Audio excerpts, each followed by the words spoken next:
Hi guys, welcome to Little Wicket Railway. I'm Rob, and in this video we'll take a trip to the Didcot Railway Centre.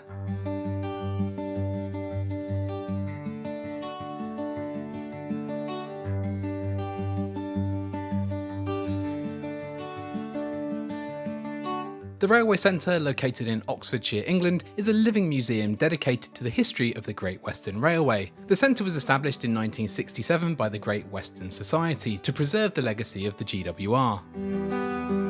The site itself was originally part of a large railway facility built by the GWR in the mid-19th century. It was a key location due to Didcot's strategic position on the Mainline between London and Bristol. Over the years, the Didcot Railway Centre has expanded, developing into a major attraction for railway enthusiasts and the general public alike. It now features a collection of historic steam locomotives, carriages and other railway equipment, all of which are maintained and operated by volunteers. The centre also includes a recreation of a typical GWR branch line station, complete with signalling equipment, and hosts various special events throughout the year. It was my first time visiting, and as soon as I entered the site, it felt different to other heritage railways I'd visited. Everything is much more open, you're immediately down at track level and walking towards this massive engine shed full of locos. Often at heritage railways you're treated as just a passenger. You stand on the platform and things are behind barriers or off limits. Whereas here, they let you explore the site quite freely. You can step between the rails on the non-running lines and get up close to a lot of the exhibits, and I think that's much more exciting. The centre has 3 operational running lines, and you can ride these as many times as you like during your visit. The first is a branch line which starts at a typical GWR wayside halt named Didcot Halt and runs north to a platform named Burlescombe Station at the Transshipment shed. This was our first train ride of the day with the small steam locomotive number 1340 named Trojan, which was built in 1897 by the Avonside Engine Company of Bristol. This small industrial 040 worked at docks and collieries during its life before being preserved and returned to working order in 2002. Trojan was pulling a Churchwood non-corridor brake third coach number 3755, which dates back to 1921. The coach has 6 passenger compartments and a guards compartment. It's been beautifully restored and now wears the classic GWR chocolate and cream livery. This branch line isn't very long, but gives you a taste of what travel would have been like 100 years ago and delivers you into the transshipment shed.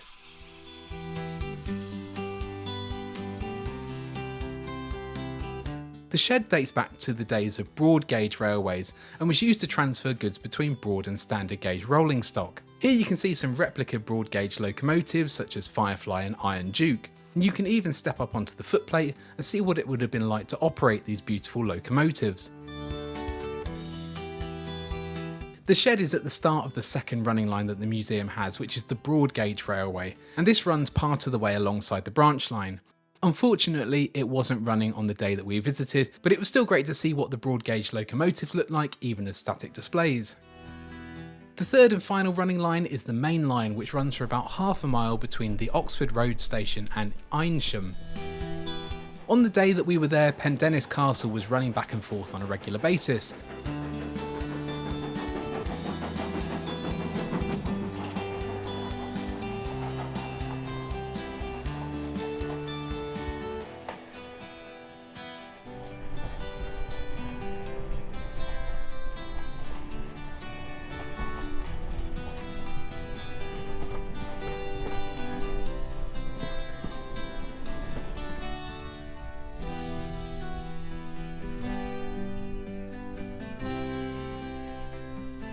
The loco was built at Swindon Works in 1924 and was one of the GWR's most prestigious locomotives.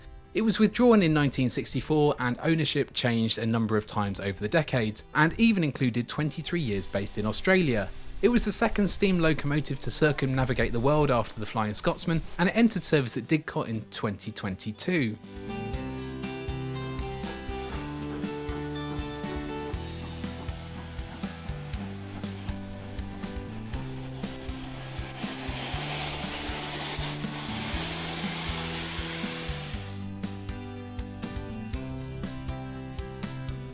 And Pendennis Castle is just one of the locomotives based at the Didcot Railway Centre with an interesting history. You're free to walk around the engine shed, which contains a variety of different classes and some familiar names.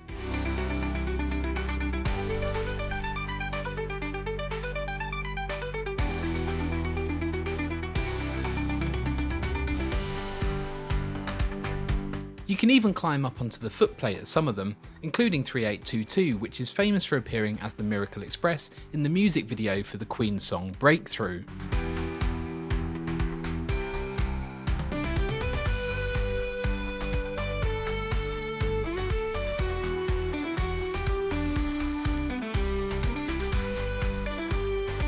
Everywhere you go on this site, you discover something new and interesting. Western Fusilier was in the workshop alongside some massive driving wheels.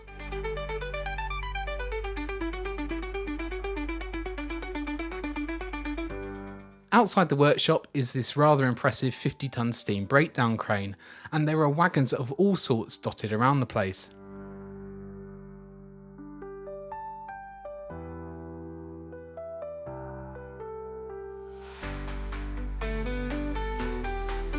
You can walk across the Ransom and Rapier turntable to be greeted by Class 31 Athena, flanked on either side by Steam Loco 5227 and the prototype gas turbine electric locomotive 18000, built for British Railways in 1949.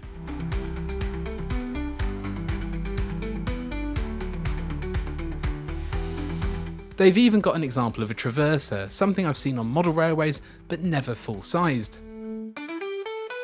Coaches are also well represented and clearly much loved at the centre. There's a fantastic display of GWR coaches, including some special coaches built for VIPs and royalty.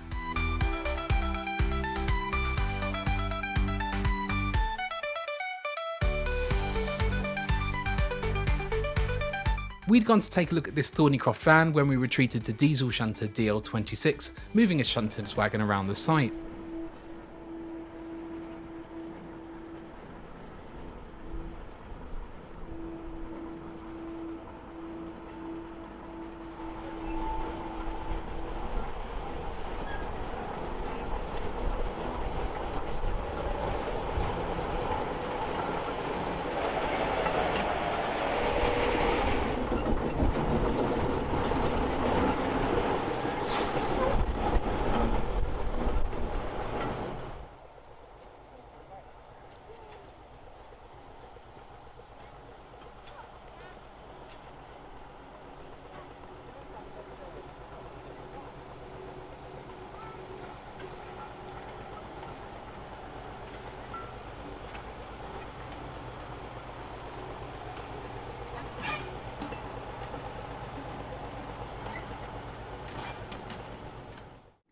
And we just finished our coffee and cake in the cafe when Class 08 Phantom came rolling by.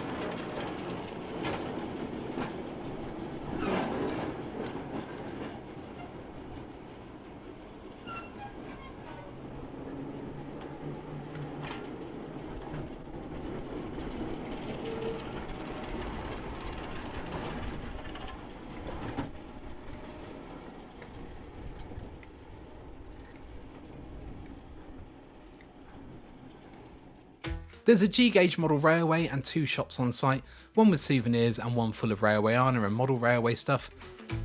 I didn't get any footage of these, but I did buy a Bachmann Mark I coach.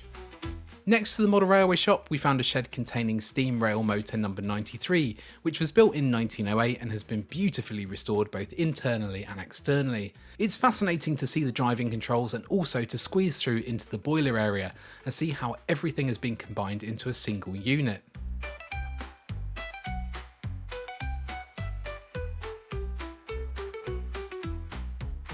We just had time for a quick look around the small artefact museum which houses the collection of the Great Western Trust. This is packed full of all things GWR, including lamps, nameplates, posters, tickets and even some models.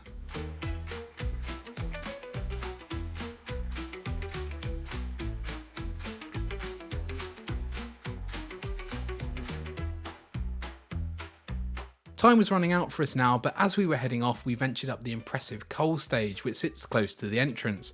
This is a really impressive structure, and from up here you get some great views of the site.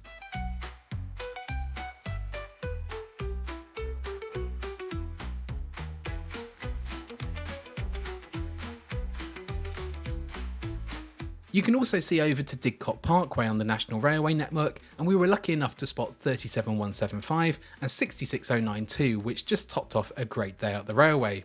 I'd highly recommend a visit to the Didcot Railway Centre. You can easily spend a full day here as there's loads to do and see. If you enjoyed this video, then please do give it a like and subscribe to the channel. Special thanks to all the YouTube members and patrons for your support. It's very much appreciated and your names are on screen now. That's about it for this video. Thanks for watching and I will hopefully see you again soon.